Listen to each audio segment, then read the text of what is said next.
दोस्तों, मेरा नाम मुकेश है। आज मैं जो कहानी आपको बताने जा रहा हूँ वो मेरे एक दोस्त गौरव तिवारी की कहानी है। ये वो गौरव तिवारी नहीं है जो एक पैरानॉर्मल इन्वेस्टिगेटर था।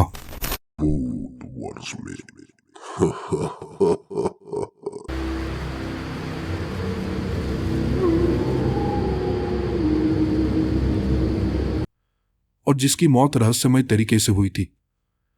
दुर्भाग्य से मेरे उस दोस्त का नाम भी गौरव तिवारी था और उसकी मौत भी हमारे लिए एक रहस्य बनकर रह गई है। मैं दिल्ली का रहने वाला नहीं हूं, लेकिन उन दिनों मैं दिल्ली में पढ़ रहा था। मैं यहां बस इतना ही बता सकता हूं। बाकी कॉलेज, हॉस्टल और जगह के बारे में बताकर मैं किसी भी जगह या किसी भी संस्था को बदनाम नहीं करना चाहता। तो मैं कॉलेज में पढ़ रहा था, हॉस्टल में रह रहा था। लेकिन मैं जिस हॉस्टल में रह रहा था, हम हॉस्टल के जिस हिस्से में रहा करते थे, आमतौर पर उसे प्रेत बाधित माना जाता था। सुनने में आया था कि वहां कुछ साल पहले एक अजीबोगरीब घटना हुई थी। वहां एक लड़के की अपने कमरे में मौत हुई थी। उसकी मौत का कारण दिल का दौरा पड़ने से ऐसा बताया जा रहा था।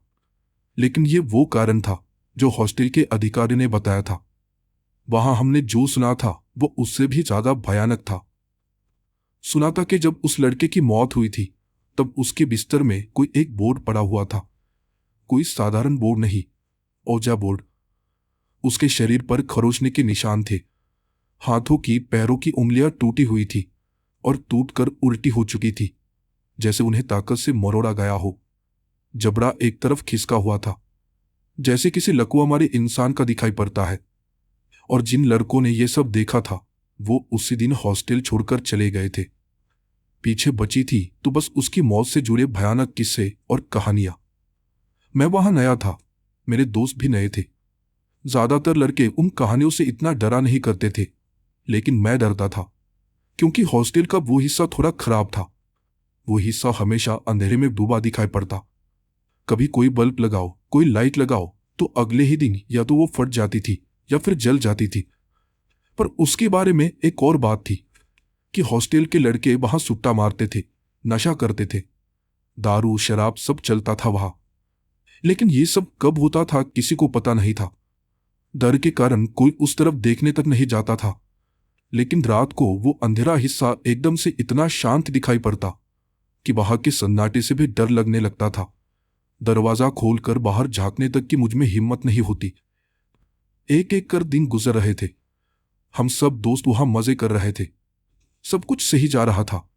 और एक रोज किसी कारण हम दोस्त अपने कमरे में पार्टी करने बैठ गए। हम 3 दोस्त थे, गौरव, पंकज और मैं। हम बेड के पास फर्श पर ही बैठे थे। बोतल को हाथ लगाने से पहले गौरव ने अपने गले से ताबीज जैसा कुछ निकाला और वहीं पास में रख दिया। उसे देख पंकज ने कहा, अबे ये काला जादू क्या है?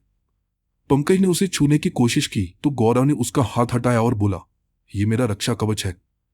हमारे दादा परदादाओं के जमाने से हम इसे पहनते आ रहे हैं। इसे मैं सिर्फ तभी गले से उतारता हूं जब मैं मांस मटन खा रहा होता हूं या फिर शराब पी रहा होता हूं। उस ताबीज और रक्षा कवच के बारे में बात करते करते हम भूतों के विषय में बातें करने लग गए। अब उन सब बातों में हॉस्टल के उस आखिरी अंधेरे हिस्से का जिक्र न होता तो ही आश्चर्य था। वो दोनों जानते थे कि मैं थोड़ा डरपोक किस्म का इंसान हूं। इसी बीच पंकज ने मुझे कहा, अबे हिम्मत है तो हॉस्टल के आखिरी कमरे तक जा और वहां जाकर बस आखिरी कमरे का दरवाजा बजाकर वापस आ जा। उसकी बात सुन मैंने उसे साफ मना कर दिया। पागल है क्या तू? कोई पागल ही होगा जो खुद को मौत के मुंह में ले जाएगा। असल में गौरव हमारा नया रूममेट था। उसे वहां आए बस कुछ ही दिन हुए थे, लेकिन उन कुछ दिनों में वो हमारे साथ बहुत ज्यादा घुल मिल गया था। उसने मजाक मजाक में ही कहा, ठीक है मैं जाता हूं, जाकर दरवाजा भी बचाऊंगा और वहां रुकूंगा भी, लेकिन उसके बदले तुम दोनों मुझे क्या दोगे बताओ? मैंने मजाक में उसे कहा, साल भर के तेरे सारे नोट्स मैं लिख कर दूंगा। उस पर गौरव ने मुझे कहा, देख ले, बाद में पलट गया तो किसी रात नींद में ही तुझे उठाकर वहां छोड़कर आ जाऊंगा। मैंने अपनी बात को संभाला, अरे मैं मजाक कर रहा हूं, मैं नहीं चाहता कि कोई वहां जाए। पर वो तो जिद पर ही अड़ गया और कहने लगा, अब तूने बोला है तो तुझे करना पड़ेगा, समझा डरपोक? इस बात पर पंकज ने उसे और उकसाया। अच्छा चल, तू बस जाकर वापस आ, पूरा 1 महीना मैं अपनी बाइक तुझे दे दूंगा। अबे चल, इतना बड़ा रिस्क और रिवॉर्ड बस इतना सा? गौरव ने अपने मुंह से सिगरेट का धुआं छोड़ते हुए पंकज की उस बात का मजाक उड़ाया। पंकज ने भी उसके हाथ से सिगरेट छीन ली और अपना रिवॉर्ड बढ़ा दिया। अच्छा चल, तेरा साल भर का खाने पीने का सारा खर्चा मेरी तरफ, ठीक है? इस बात पर गौरव ने मुस्कुराकर कहा। ये हुई ना बात, बोल कब जाना है? पंकज ने अपनी नशीली आंखों को बड़ा बड़ा कर मोबाइल में देखा और उसे कहा, देख आज थर्सडे है, 2 दिन बाद रात को ठीक 3 बजे तू आ जाएगा और आधा घंटा रुककर वापस आएगा। अगर है मंजूर तो बोल। मैं उन दोनों के बीच पड़ना नहीं चाहता था, फिर भी उन्होंने मुझे अपने गेम में लपेट लिया। मैं अच्छे से जानता था कि शनिवार की रात हॉस्टल में कोई नहीं होता। ज्यादातर लड़के अपने अपने घर या कहीं बाहर घूमने चले जाते हैं। उस रात बहुत कम लड़के हॉस्टल में रुकते हैं। ऐसे में ये खेल और भी भयानक होने वाला था। गौरव ने उसे ताली देकर बोला, शनिवार तो शनिवार, मैं डरने वालों में से नहीं हूं। तो जब बोलेगा मैं चला जाऊंगा, बस अपनी शर्त याद रखना। और वो दोनों मुझे चिढ़ाते हुए आपस में गाली गलौज करते सो गए।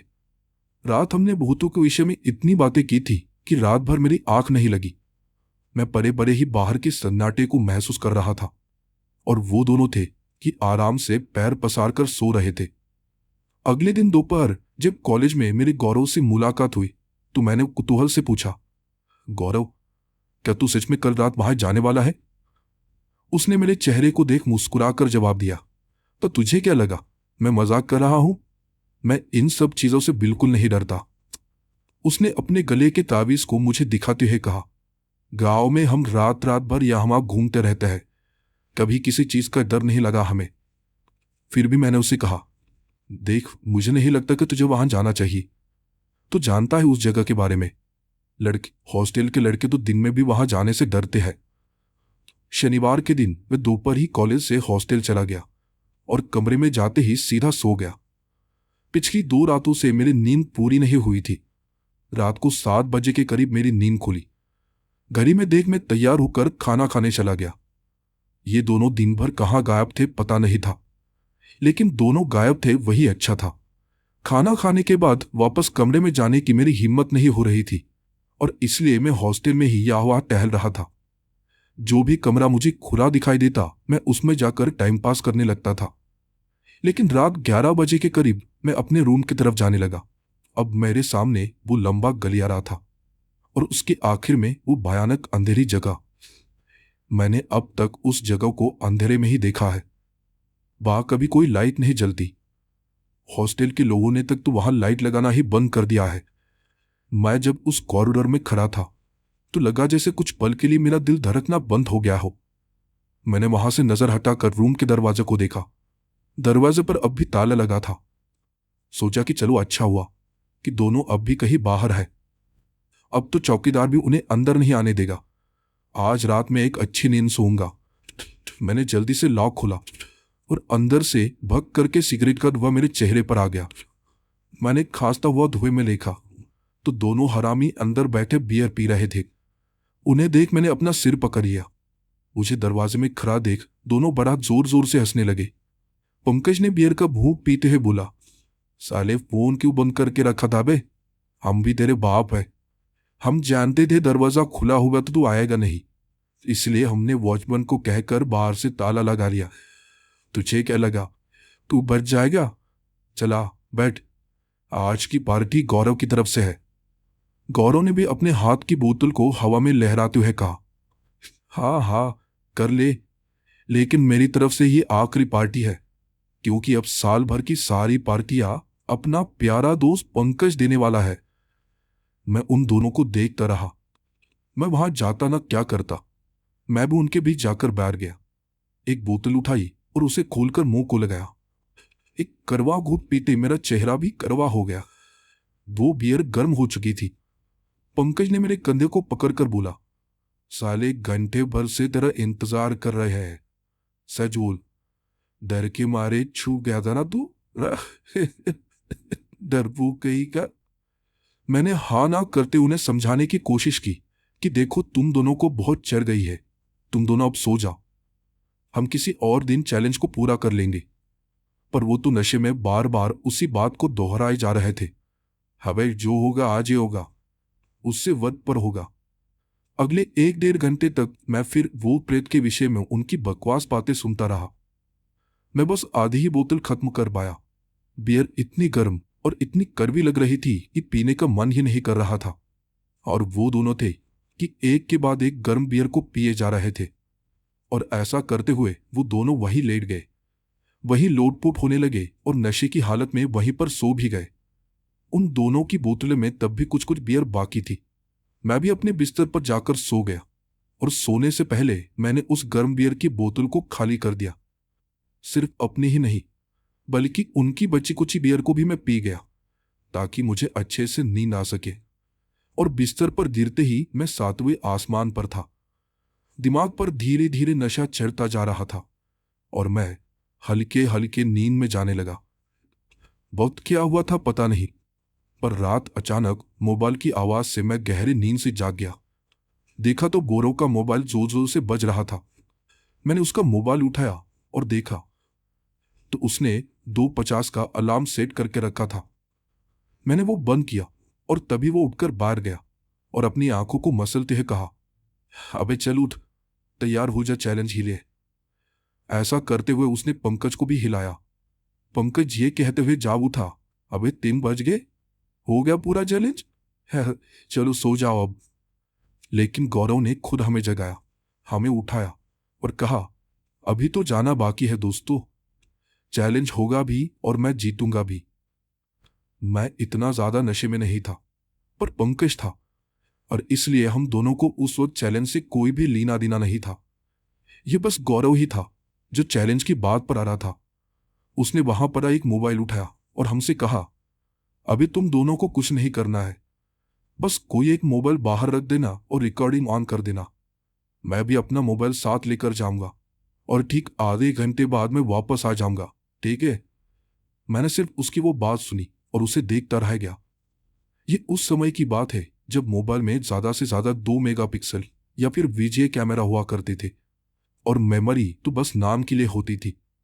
उस पागल ने पंकज का मोबाइल खींच लिया और हमें साथ लेकर कमरे से बाहर आया। और अब उस अंधेरी जगह को देख मुझे जो थोड़ा बहुत नशा था वो भी उतर गया। पंकज ने कहा, अच्छा एक काम करते हैं, 30 मिनट की बजाय हम 15 मिनट करते हैं, मुझे तो अभी नींद आ रही है। गौरव ने जवाब में कहा, तू 15 कर या 5 कर, तूने जो कहा है तुझे करना पड़ेगा, शर्त याद है ना? गौरव की जिद देख पंकज ने भी उसके सामने हाथ जोड़ दिए और 3 बजे से ठीक 1 मिनट पहले उसने पंकज के मोबाइल का कैमरा ऑन किया और उसे एक पिलर के सहारे नीचे फर्श पर खड़ा किया। फिर हमें देख वो मुस्कुराते हुए अंधेरे की ओर जाने लगा। जाते जाते उसने बस इतना कहा, तुम्हें जाना हो तो अंदर जाओ या खड़े खड़े यहां देखते रहो। मेरी हालत तो खराब हो गई थी, मुझे समझ ही नहीं आ रहा था कि उसे रोकूं तो कैसे रोकूं। वो अंधेरे में अंदर चला गया। हम दोनों को भी वो दिखाई देना बंद हो गया और मैं अपनी सांसों को रोककर उस तरफ देखता रहा। लगा जैसे सन्नाटा मेरे चारों ओर फैलता जा रहा है। आंखों की पुतलियों को बढ़ाकर मैं उसे सामने के घने अंधेरे में देखने की कोशिश कर रहा था और वो घना अंधेरा मेरे दिलो दिमाग पर छाता जा रहा था जिसे कोई नशा धीरे धीरे चढ़ता है। मैं एकदम शांत और स्तब्ध खड़ा था। एक तेज लहर मेरे अंदर दौड़ गई, शरीर एकदम से कांप उठा। कुछ पल के लिए तो पंकज भी घबरा गया। फिर हमें सामने के अंधेरे से एक आवाज आई, अब मैं अंदर जा रहा हूं। मुझे याद आया कि शर्त का पहला हिस्सा था ही कॉरिडोर के आखिरी कमरे तक जाना है, अंदर जाने से पहले दरवाजे को खटखटाना है। मुझसे वहां रहा नहीं गया। मैं उसे आवाज देता तभी मैंने दरवाजा बंद होने की आवाज सुनी और मैं घबराकर अपने कमरे में चला गया। वो आखिरी कमरा हमारे कमरे से बस 8 से 10 कमरे दूर था, पर वो अंतर भी इस वक्त कोसों मीलों दूर लग रहा था। समय तो इतना धीमे चल रहा था कि क्या कहे। मैं एक एक सेकंड को गिन रहा था घड़ी की टिक टिक के साथ साथ मेरी धड़कन चल रही थी। उसकी वो आवाज उस वक्त कमरे में मेरे कानों में गूंज रही थी। पंकज भी मेरे पीछे पीछे कमरे में आ गया और आराम से मेरे बिस्तर पर लेट गया। उसने परे परे ही एक सिगरेट सुलगाई और बियर की बोतलों को चेक करने लगा। लेटे लेटे ही उसने कहा, अबे इतना क्यों डर रहा है, आ जाएगा वो। मैं कोई भी बात करने की हालत में ही नहीं था। मेरा ध्यान ऊपर घड़ी की तरफ चला गया। मेरा मोबाइल भी उस वक्त चालू नहीं हो रहा था कि मैं उसे फोन करूं और बताऊं कि भाई तू वापस आ जा। चैलेंज वैलेंज आए बाहर में। अगले 3 से 4 मिनट मुझे 3-4 घंटों जैसे लगने लगे। मुझसे रहा नहीं गया और मैंने पंकज को बोला, मोबाइल कहाँ है तेरा? अबे मोबाइल किधर है? अभी के अभी उसे फोन कर और उसे वापस बुला। पंकज ने बड़े आराम से दुआ छोड़ते हुए कहा, अरे तेरे सामने है, तू बाहर रखा था पिलर के पास। मैं उस वक्त गुस्से में था। तू जाकर लेकर आ। उसने भी गुस्से में ही जवाब दिया, तुझे करने तो तू लेकर आ। सोचने का वक्त नहीं था। मेरी हालत पहले से ही खराब थी, पर फिर भी मैं तेजी से बाहर गया और मोबाइल उठाने नीचे झुका। पीछे से आती करकराने की आवाज सुन मैं एकदम से रुक गया। एक ठंड की लहर जैसे मुझे छूकर चली गई। मैंने उसी झुकी हालत में अपने पीछे मुड़कर देखा। मैंने देखा कि सबसे आखिर में उस घने अंधेरे में कोई खड़ा था। उसकी आंखें लाल लाल चमक रही थी और वो मुझे ही देख रहा था। वो देख मेरे रामटे खड़े हो गए। डर के मारे आंखें झपकने लगी। मेरे पैर लड़खड़ाने लगे। मैंने मोबाइल उठाया और दौड़कर ही अपने कमरे में चला गया। घबराकर पंकज से कहा, पंकज पंकज मैंने वहां कुछ देखा। वहां अंधेरे में कोई खड़ा था, कुछ था उस कमरे के बाहर। पंकज ने मेरे सिर को पकड़कर जोर से हिलाते हुए बोला, अबे डरपोक, गौरव गया है वहां, तो वही होगा ना। तो खामखा डर रहा है पागल। मैंने अपने सर को उसके हाथों से छुड़ाते हुए उसे बोला, रुक रुक रुक, तुझे मैं मोबाइल दिखाता हूं। वो शायद मेरे जाने से पहले ही वहां खड़ा था। मैंने थरथराते हाथों से मोबाइल देखा तो उसमें अंधेरे के सिवाय कुछ भी दिखाई नहीं दे रहा था। मैंने वीडियो को बंद किया और गौरव को फोन लगाने लगा। रिंग पर रिंग जा रहे थे, पर गौरव फोन नहीं उठा रहा था। अबे यार फोन उठाया और घड़ी का कांटा टिक टिक करता सरकता जा रहा था और मेरी धड़कन उससे भी ज्यादा तेज हो गई थी। और यहां ये पंकज था जिसे कुछ भी फर्क नहीं पड़ रहा था। अबे साले फोन तो उठा। आगे 2-3 बार ट्राई करने के बाद एकदम से फोन उठाया गया। हेलो गौरव, गौरव तो अभी के भी वापस आ, अभी के भी। भाई तो जीत गया दोस्त, तू वापस आ।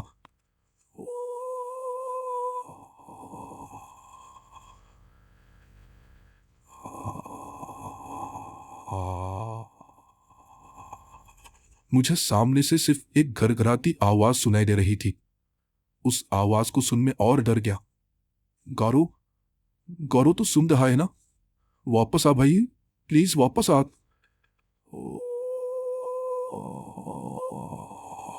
गौरव। मेरा शरीर एकदम से ठंडा पड़ गया। तभी गौरव दौड़कर ही कमरे में आ गया और हमें देख हंसते हुए कहने लगा, सालों मैं जीत गया, जीत गया मैं चैलेंज, अब तो रोज पार्टी होगी, सालों देखो मैं जीत गया। वो पंकज को चिढ़ाते हुए यहां वहां उछलने लगा, नाचने लगा।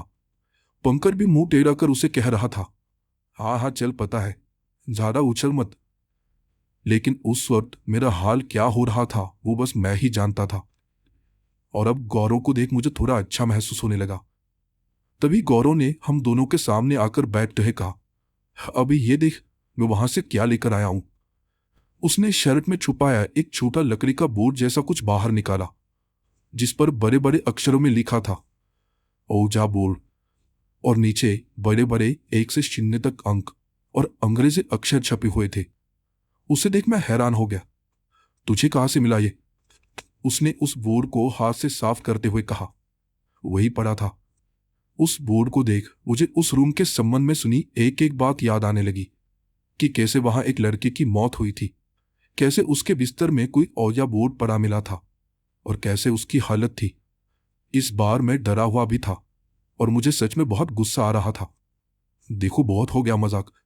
मुझे इस कमरे में ऐसा कोई बोर्ड, कोई नाटक नहीं चाहिए। तुम दोनों चुपचाप सो जाओ और इसे बाहर फेंक दो। लेकिन गौरव ने तब मेरी बात को हवा में उड़ाते हुए कहा, अबे तुझे कौन बोल रहा है खेलने को?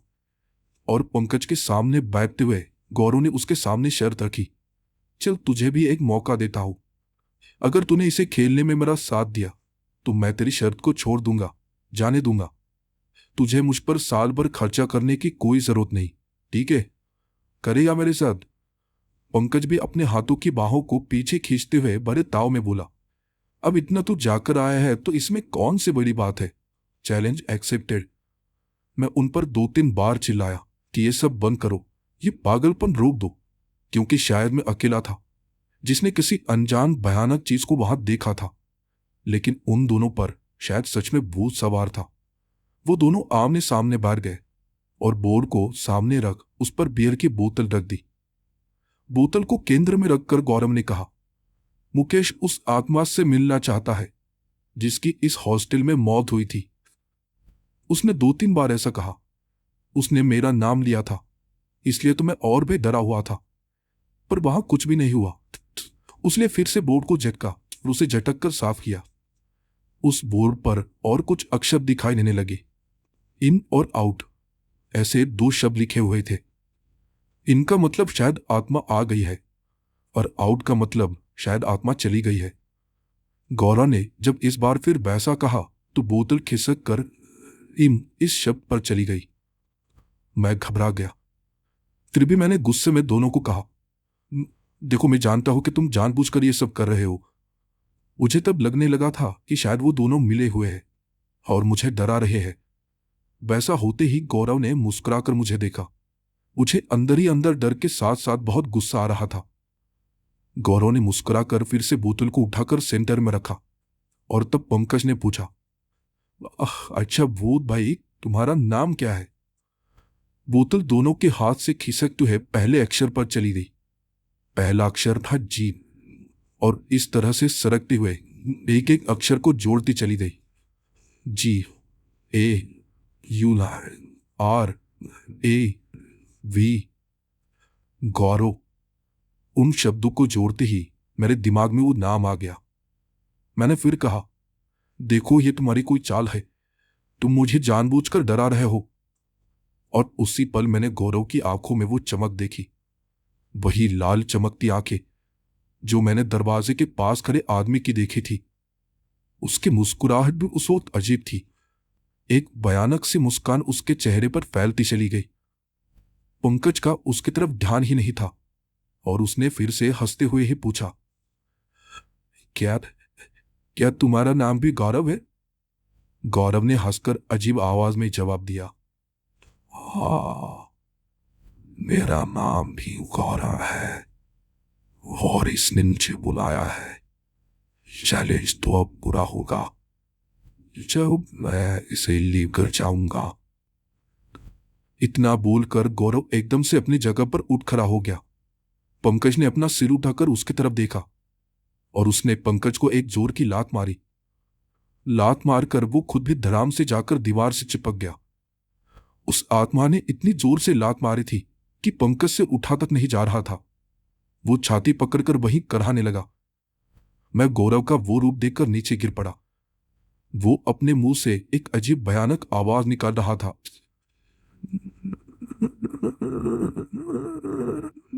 ऐसा मानो जैसे वो भूत उस पर पूरी तरह से हावी हो चुका था। मैं उसकी हालत देखकर घबराकर पीछे हट गया। तभी मेरा ध्यान बेड के नीचे गया। वहां वो ताबीज, वो सुरक्षा कवच पड़ा था जो गौरव हमेशा पहन कर रखता था और शायद शराब पीते वक्त उसने उसे उतार कर रखा था। मैं कभी गौरव को तो कभी उस ताबीज को देख रहा था। गौरव उसी वक्त दौड़ता हुआ कमरे से बाहर चला गया। मैंने उस बोर्ड को तुरंत उठाकर खिड़की से बाहर फेंक दिया। खिड़की से बाहर फेंकते ही वो राख की तरह हवा में फैल गया। बाहर क्या हो रहा था पता नहीं। बाहर जाने की, देखने की हम दोनों में हिम्मत नहीं थी। मैंने उस ताबीज को उठाना चाहा तो वो इतना गर्म था कि मेरा हाथ जल गया। अगली कुछ ही देर में हमें बाहर से दरवाजा पीकने की आवाज आने लगी। मेरे अंदाजे से गौरव फिर उसी अंधेरी जगह, फिर उसी अंधेरे कमरे में चला गया था और वहां वो दरवाजे को पीट रहा था। मैंने किसी तरह पंकज को सहारा देकर उठाया। हमने कुछ लड़कों को इकट्ठा किया, वॉचमैन को बुलाया, पर किसी को भी हमारी बातों पर विश्वास नहीं हो रहा था। उन्हें लग रहा था कि शायद शनिवार है, इसलिए हम कोई प्रैंक कर रहे हैं, कोई मजाक कर रहे हैं। उन्हें दिखाने के लिए भी हमारे पास कुछ नहीं था, पर फिर भी एक एक कर सब वहां आ गए।